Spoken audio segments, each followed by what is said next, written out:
De oorlog wie al voorbij en het dorp wie nog aan het bijkomen van de eerste kenning in het dag. Doet het Nederland tasloeg, krekt hoe de zeediek. Nou, die mijnlui, die lui hier ongeveer. Ongeveer een 300 meter hier achter de dik, achter de oordik. En die lui, maar die weer ongespeeld, dus die lui op een kustlijn, zeg ik maar zeggen. De ongespeelde Duitse zeemien zou ontmantelen worden door experts van de marine. Maar het roen uit op een drama. Net iedereen weet het hoe het gebeurt. Het zijn al jaar ervaren mensen. En die mensen die gewoon net een mine even zien, nou mine even zien hoe het veld en zo. Die wisten precies wat voor type mine het weer. Die hadden gewoon een procedure die ze normaal ook doen.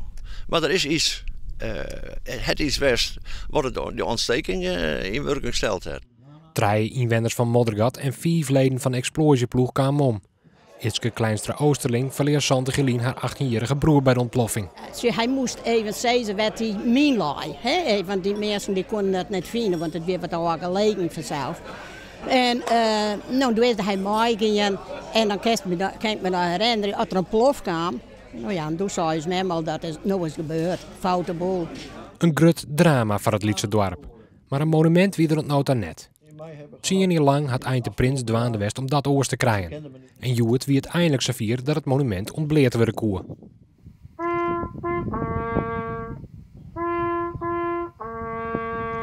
De klap is al Sante Gelien, doch vond Prins het wichtig om nou nog maar een monument te komen.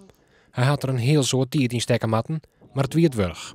Nou, ten eerste, ik ben nogal in de nostalgie, dat ik zou zeggen. Ik hou van dit dorpje.